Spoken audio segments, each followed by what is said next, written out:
जी प्यारे स्टूडेंट्स, आज हम जानेंगे सीबीएसई बोर्ड ने जो नोटिफिकेशन जारी किया है 10th क्लास के रिजल्ट के रिगार्डिंग।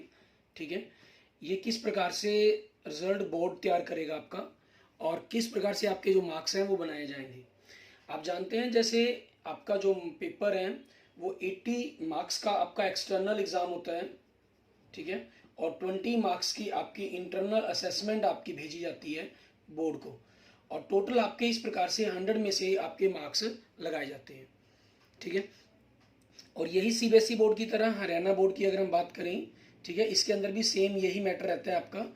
और भिवानी बोर्ड ने जैसे ये भी कहा था कि जैसा सीबीएसई बोर्ड पैटर्न यूज़ करेगा हम सेम वैसा ही पैटर्न यूज़ करेंगे अपने मार्क्स, स्टूडेंट्स के मार्क्स बनाने के लिए। अब उसी के अंदर भिवानी बोर्ड भी इसी प्रकार से करेगा। उसके अंदर वो चाहे तो कुछ चेंजेस भी कर सकता है, वो भिवानी बोर्ड के पास अपने फुल राइट्स हैं। ठीक है, लेकिन मेनली मैटर जो उनके मार्क्स डिस्ट्रीब्यूशंस का रहेगा वो यही रहेगा। और भिवानी बोर्ड का जो नोटिफिकेशन था उसके अंदर ये भी था कि कोई भी स्टूडेंट्स ना फेल होगा और ना ही कोई किसी स्टूडेंट्स को बहुत अच्छे मार्क्स इशू किए जाएंगे। ठीक है, जिससे उनके टॉपर्स की संख्या काफ़ी बढ़ जाए, तो ऐसा भी नहीं किया जाएगा। लेकिन सीबीएसई बोर्ड ने अपना एक अलग नोटिफिकेशन जारी किया है। उस नोटिफिकेशन के मुताबिक 80 और 20 मार्क्स जो स्कूल पहले भेजता था, 80 मार्क्स उनके एक्सटर्नल एग्जाम होते थे, इस बार 80 और 20 ये दोनों मार्क्स किनको भेजने हैं? स्कूल को ही भेजने हैं। इसके लिए स्कूल क्या करेगा? एक कमेटी बनाएगा। ठीक है, जो इन्होंने कहा है वो एक कमेटी बनाई जाएगी। उस कमेटी के अंदर 8 मेंबर्स होंगे, जिसके अंदर से आपके पास इस 8 मेंबर्स के अंदर से एक चेयरमैन बनेगा। ठीक है, वो चेयरमैन कौन होगा? स्कूल का प्रिंसिपल। ठीक है, स्कूल का प्रिंसिपल उस कमेटी का चेयरमैन होगा। और फिर इसके अंदर 7 मेंबर्स, ठीक है, मीन्स 7 टीचर्स ऐड किए जाएंगे। ये 7 टीचर्स को इन्होंने 2 ग्रुप के अंदर डिवाइड किया है। एक 5 टीचर रहेंगे इस कमेटी के अंदर और एक 2 टीचर रहेंगे इस कमेटी के अंदर। ठीक है, जो 5 टीचर्स होंगे ये आपके पास आपके खुद के स्कूल के ही होंगे और सब्जेक्ट टीचर होंगे। ठीक है, जो ये 2 टीचर होंगे खुद के स्कूल के ना होकर हमारे नेबरिंग स्कूल के होंगे। ठीक है, नेबरिंग स्कूल के टीचर्स होंगे, स्कूल से टीचर होंगे, और ये भी आपके सब्जेक्ट टीचर होंगे। और ये जो टीचर हैं ये जूनियर टीचर नहीं हो सकते। इट मीन्स सिर्फ कौन से टीचर होंगे? जो 10th क्लास को पढ़ा रहे हैं। ठीक है, जो लास्ट ईयर 10th क्लास को पढ़ा रहे थे सिर्फ वही टीचर्स होंगे। अगर बाई चांस ऐसा कोई क्राइटेरिया बनता है कि आपके पास 10th क्लास वाला वो टीचर नहीं है, ठीक है, आपके पास टोटल 7 टीचर नहीं बन पा रहे हैं, आपके स्कूल से 5 नहीं मिल पा रहे हैं, तो आप अपनी हायर क्लासेस का यूज़ कर सकते हैं। इट मीन्स 11th क्लास का टीचर यूज़ कर सकते हैं या 12th क्लास का टीचर यूज़ कर सकते हैं। ठीक है, अकेले हाई स्कूल के अंदर 5 टीचर्स ना हो, ठीक है, ऐसा भी पॉसिबिलिटीज नहीं बन सकती है। लेकिन सीबीएसई बोर्ड के जितने मोस्टली स्कूल हैं वो सीनियर सेकेंडरी हैं, तो 10th का नहीं होगा तो 11th और 12th क्लास के टीचर्स का यूज़ किया जाएगा। ठीक है, लेकिन भिवानी बोर्ड के अंदर ये कंडीशंस बन सकती है जहां उनको अपने ही स्कूल के अंदर 5 टीचर्स ना मिले। ठीक है, क्योंकि वो इन्हें ट्रांसफर के कारण या अपने स्टाफ कम के कारण ऐसा पॉसिबल है। तो उसके अंदर जो भिवानी बोर्ड फैसला लेगा वैसा आगे पता चलेगा हमें। क्लियर? अब इनके अंदर आपके पास ये 20 मार्क्स की जो इंटरनल असेसमेंट है, ठीक है, पूरा क्राइटेरिया, पूरा सिस्टम जो बनाना है इस कमेटी ने बनाना है। ये कमेटी ही सारा कुछ फाइनल करेगी, उसी के अकॉर्डिंग सारे मार्क्स बनाए जाएंगे। 20 इंटरनल मार्क्स जैसे पहले भेजे जाते थे वैसे ही भेजे जाएंगे। ठीक है, अब इस 80 मार्क्स जो हमारे एक्सटर्नल मार्क्स हैं इनको करने के लिए क्या प्रोसीजर रहेगा उसके बारे में हम बात करते हैं। इसके अंदर 80 मार्क्स को इन्होंने 3 कैटेगरी के अंदर डिवाइड किया है। सबसे पहले 10, फिर 30 एंड 40 मार्क्स। ठीक है, आपके पास ये टोटल इस प्रकार से 80 मार्क्स बन जाते हैं। इस 10 मार्क्स ये आपके रहेंगे पीरियोडिक टेस्ट हम कहीं एक प्रकार से, ठीक है, या यूनिट टेस्ट उस पर, और ये आपके हाफ ईयरली एग्जाम या मिड टर्म एग्जाम होते हैं उसके बेस पर आपके पास रहेंगे। ठीक है, और ये आपके प्री बोर्ड एग्जाम उस बेस पर रहेंगे आपके पास। क्लियर? अब इसी पर बेस्ड हमारे पास बात करते हैं इनमें क्या रहेगा आपका सिस्टम। मान लीजिए सबसे पहले पीरियोडिक यूनिट टेस्ट की बात करते हैं। अगर आपके स्कूल में क्या हुआ, 3 यूनिट टेस्ट हुए, मान लीजिए 1, 2, फर्स्ट यूनिट, सेकेंड यूनिट या थर्ड यूनिट, या 3 से ज़्यादा भी हुए हैं, ठीक है, तो कमेटी की मर्जी है वो इन सभी के एवरेज मार्क्स यूज़ करें, वो इन सभी के बेस्ट मार्क्स यूज़ करें, वो इन सभी के वेटेज यूज़ करें। ठीक है, वेटेज मीन्स मान लीजिए वो 3 टेस्ट हुए हैं तो तीनों टेस्टों को इसको 3 वो इसको 4 मार्क्स दे रहे कि 4 में से काउंट करेंगे हम, ठीक है, 4 में से परसेंटेज निकालेंगे, उस हिसाब से करें वो वेटेज, ठीक है, जैसा भी वो चाहें अपना कर सकते हैं। ऐसे ही हाफ या मिड टर्म्स के एग्जाम्स, ठीक है, मेथड यही रह सकते हैं, एवरेज, बेस्ट या वेटेज करना। एवरेज निकाल, इसमें जो मेन रहेगा वो आपका एवरेज का ही रहेगा, क्योंकि एक ही हाफ टर्म एग्जाम होते हैं और एक ही प्री बोर्ड एग्जाम होता है आपका। लेकिन उसको 13 से कन्वर्ट करने का जो प्रोसीजर रहेगा वो प्रिंसिपल जो चेयरमैन है, ठीक है, वो फाइनल करेंगे इन दोनों के अंदर, यही प्रोसीजर रहेगा। इस प्रकार से क्या होंगे, आपके 80 में से मार्क्स आपके फाइनल किए जाएंगे। अब बात आती है कि बाई चांस आपके स्कूल में ऐसा हो सकता है, मान लीजिए पीरियड टेस्ट ना हुए हों, या हो सकता है पीरियडिक के साथ हाफ भी ना हुए हों, या पीरियडिक के साथ प्री बोर्ड एग्जाम ना हुए हों, या हो सकता है कि तीनों ही ना हुए हों, ठीक है। अगर एक नहीं हुए, एक या दो नहीं हुए, मान लीजिए 2 नहीं हुए, तो सिर्फ प्री बोर्ड के एग्जाम्स को ही बेस बना लिया जाएगा। अगर मान लीजिए अकेले पीरियडिक टेस्ट हुए हैं, ये दोनों नहीं हुए हैं, ठीक है, ना हाफ हुए ना प्री बोर्ड हुए, तो पीरियडिक टेस्ट को बेस बना लिया जाएगा आपका, ठीक है। लेकिन अगर ऐसा हुआ कि तीनों ही नहीं हुए, ठीक है, तो स्कूल को टेस्ट लेना होगा, स्कूल को पेपर लेने होंगे आपके, ठीक है, मीन्स आपके पेपर अभी होंगे, अभी जो पेपर आप कह रहे हैं कि नहीं हुए, ठीक है, हमारे स्कूल के पेपर आपको उनको लेने पड़ेंगे और उसी के बेस पर आपके मार्क्स फाइनल किए जाएंगे। वो टेस्ट या पेपर जो भी स्कूल लेगा, वो स्कूल की मर्जी है, वो ऑनलाइन प्रोसीजर में ले, ठीक है, गूगल फॉर्म पर ले, वो स्कूल की पोजीशन के अकॉर्डिंग स्कूल में बुलाकर स्टूडेंट्स को लेना चाहते हैं वो ले, वो टेलीफोनिकली मीन्स फ़ोन पर ले, ठीक है। यहाँ जो स्कूल के अंदर बुलाने का प्रोसीजर है, ये कम चांसेस किए गए इसको कि ये क्राइटेरिया सबसे लास्ट में यूज़ करने की कोशिश करें, अगर किसी भी तरीके से आप कोई भी एग्ज़ाम बच्चों का नहीं ले पा रहे हैं। और ये तभी करना है जब तीनों ही तरह के एग्ज़ाम आपके स्कूल में नहीं हुए हैं पहले, ठीक है। अदरवाइज जो भी हुए हैं उन्हीं को बेस बनाकर आपने फैसला लेना है, और ये सारा कुछ फैसला प्रिंसिपल ने लेना है, कमेटी ने लेना है, और उसको एक लिखित रूप देना है, ठीक है, एक रिटर्न फॉर्म के अंदर उस पूरे डॉक्यूमेंट्स को तैयार करना है कि आप जो टेस्ट तैयार कर रहे हैं वो किस प्रोसीजर पर आप टेस्ट तैयार कर रहे हैं, ठीक है।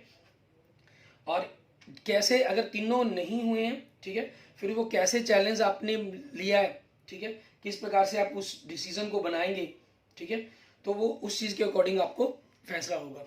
अब यहाँ पर अगर स्कूल जो टेस्ट पेपर लेगा वो इस पर डिपेंड करता है, अगर पूरे स्कूल ने तीनों ही डिसीजनों पर नहीं लिया है, मतलब स्कूल ने ना यूनिट टेस्ट लिए हैं, ना स्कूल ने half yearly mid term exam लिए हैं, ना प्री बोर्ड एग्जाम लिए हैं, तो वो ऑनलाइन या फ़ोन पर तो ले सकता है एग्जाम, लेकिन वो अगर तब ले सकता था अगर कुछ स्टूडेंट मिस होते। अब यहाँ पूरा का पूरा स्कूल मिस है, तो उसको एक नया चैलेंज अपने लिए बनाना होगा, ठीक है। और उनके लिए सबसे बेस्ट रहता है कि वो ऑनलाइन या टेलीफोनिकली मीन्स फ़ोन पर टेस्ट ले, प्रोवाइड करे, और उसको एक वेटेज बनाए, ठीक है, जिस वेटेज के आधार पर वो अपने टेस्टों को फाइनल करेगा। क्लियर।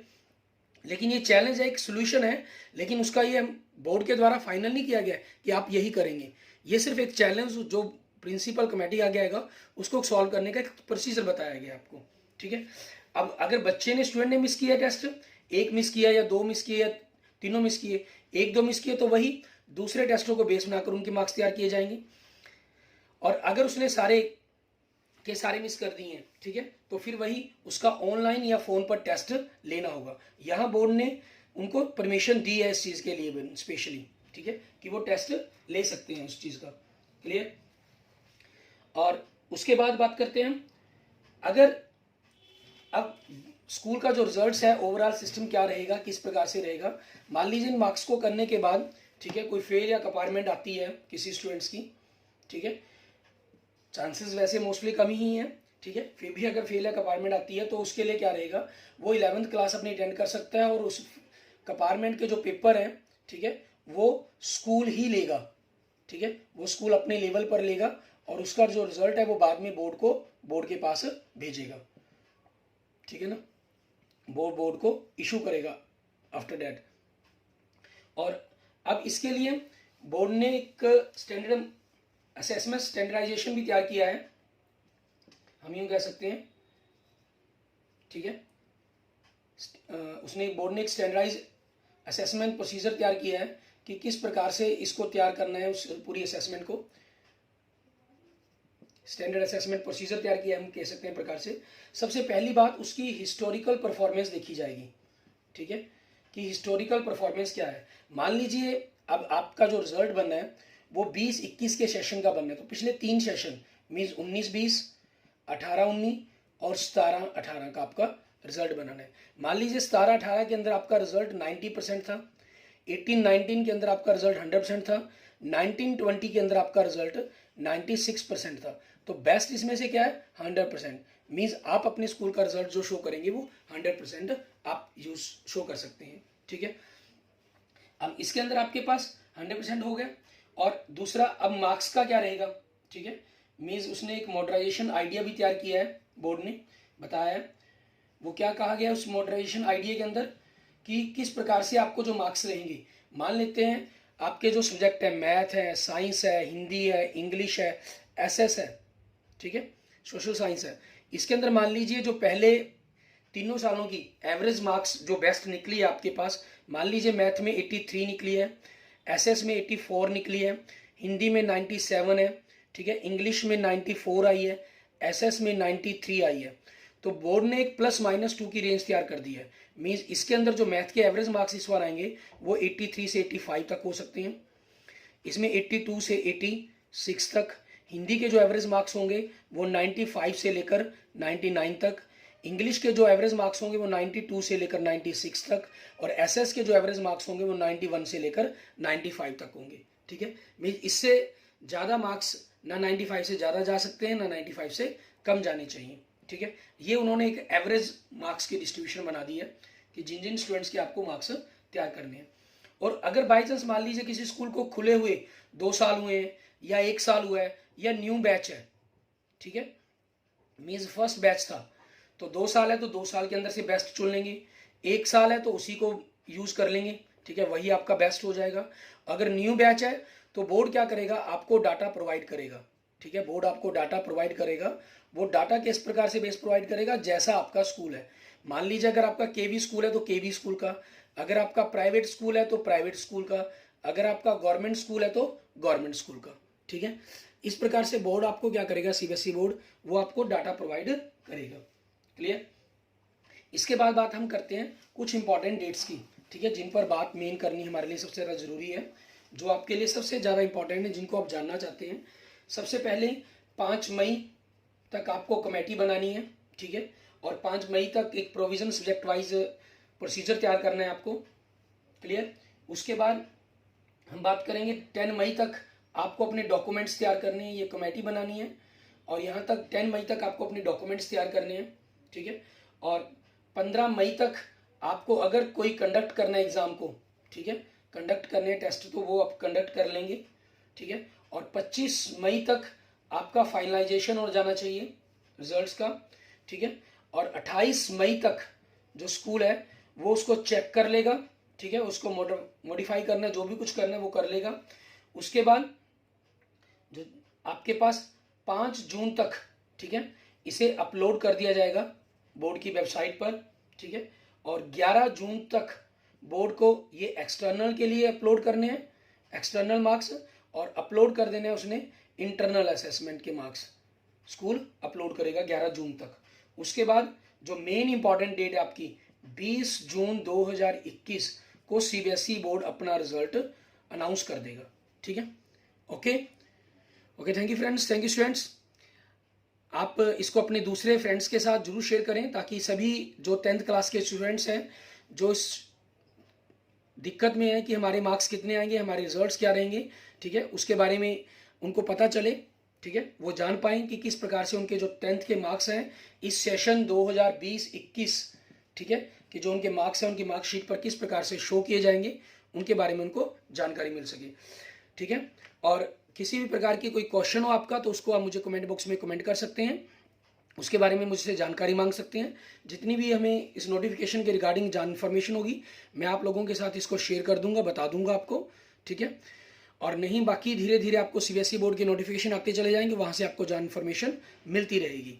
ठीक है, और इस जानकारी के साथ साथ अगर आपने मेरा अभी तक यूट्यूब चैनल विजय जाखल बंसल मैथ को नहीं सब्सक्राइब किया है तो मेरे यूट्यूब चैनल विजय जाखल बंसल मैथ को जरूर सब्सक्राइब करें, ताकि नेक्स्ट क्लास 11 और 12th मैथ की वीडियोस आपको मिलती रहें। आप अगर मैथ को पढ़ना चाहते हैं, और आपके छोटे भाई बहनों के लिए 9th 10th की videos, competition math, competition reasoning की वीडियो भी आपको मिलती रहेंगी। Okay, thank you friends, thank you students.